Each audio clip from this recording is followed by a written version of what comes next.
That's good. Now I can feel the enthusiasm. So ladies and gentlemen, now we are going to invite our chief guest, Minister for Finance, Dr. Abdul Hafiz Jain, to address the gathering.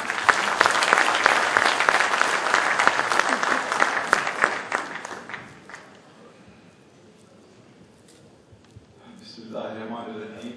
Saqib Masood Sahab, Sartaj Aziz Sahab, Tanvir Agha Sahab, Abdullah Yusuf Sahab, Abdul Yusuf Sahab, distinguished participants, dear friends, Assalamu alaikum.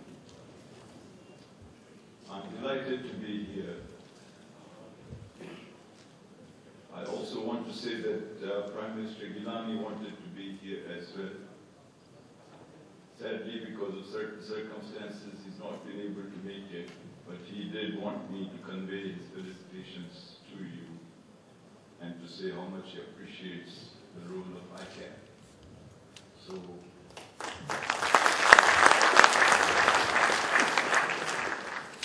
I feel honored to be here. I came here even though I'm really very, very busy. And I also came because I thought I'll not have to hear about the economic challenges. I also came because Yusuf Abdullah is a very difficult person, and one lives in the same town. I came also because there is a certain affinity between economists and accountants.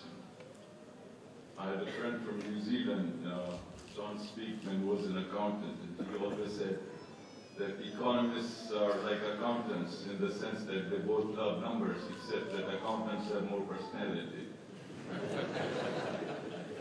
He was an accountant.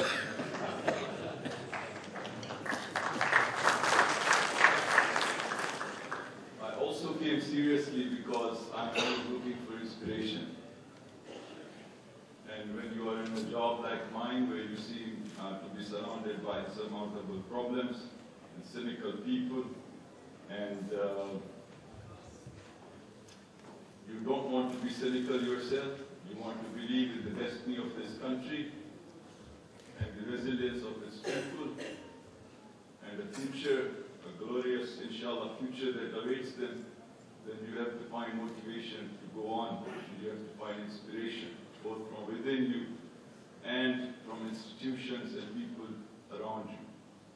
And I came here because ICAP is one of those institutions, and it has people in it that provide me that inspiration. So,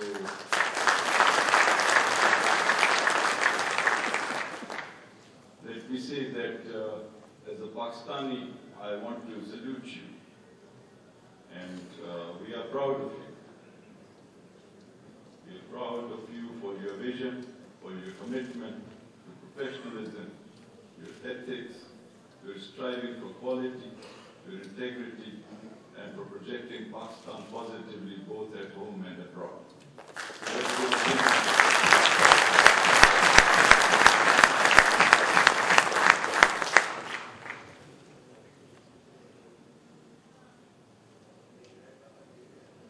ICAP has always supported governments in their work. And so, as a current member of the government, I want to also thank you and say that we are grateful to you for your professional advice, for your generous offering of your technical expertise in making economic policies, in budget exercises, in taxation reform, in helping institutions like the State Bank, the Security Exchange Commission, FBR, and different ministries. And I think, in addition to showing our gratitude for that, we want to deepen this relationship. We want to broaden this relationship. So I have the honor to say that we will appoint a nominee of ICAP to be on our Economic Advisory Council to the Prime Minister, as well as to include you in our budget-making exercise.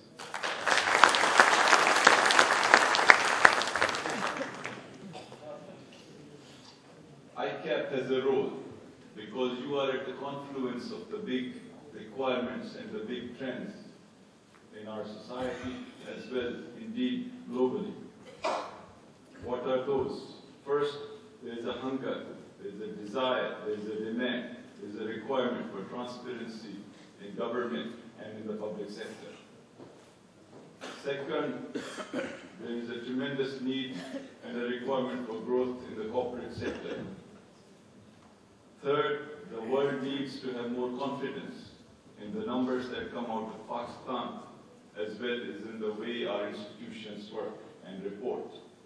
And fourth, we need to overcome our historical failure of mobilizing our own domestic resources and reporting requirements and documentation of the economy. All these four areas, transparency in governance, growth of corporate sector, requirement for confidence in Pakistan, and mobilization of taxation, all these four factors, all these broad features of the landscape require ICAP, its professionalism, and are relevant for the work we do. So I think you have a really historic opportunity to make a mark in all these areas and lift Pakistan up, both in the eyes of its own people as well as in the international community.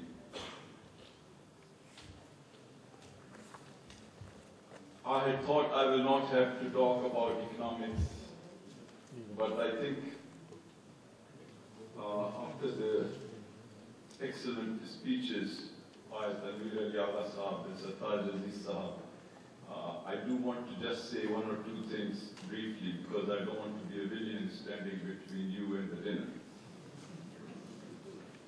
It's very fair, I think, to talk about accountability and corruption.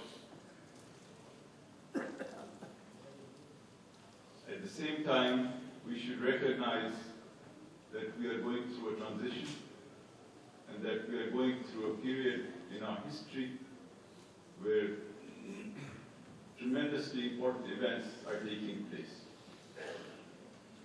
Democracy has made a comeback. The parliament is functioning and has passed historic legislation. The courts are active and free. The media is vibrant and noisy and all pervasive. Civil society is clamoring for greater justice, for better services, and technology is allowing things, making it harder for people to conceal things and hide facts. And for the first time in the history of any country that I know, the chief critic of the government, the person who is officially called the leader of the opposition, is heading the Public Accounts Committee, the chief primary body in the entire country for holding the government accountable. So let us give a big hand to this country, which has developed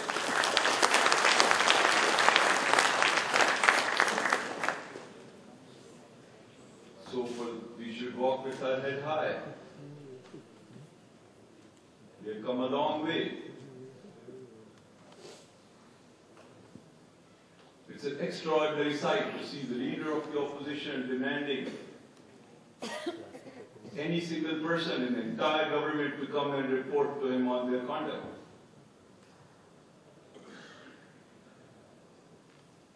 We have courts that are, every day I read the newspaper, I watch the television, I find that somebody or the other is being held accountable.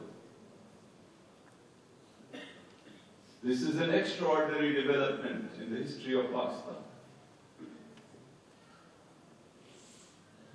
We have about 24 channels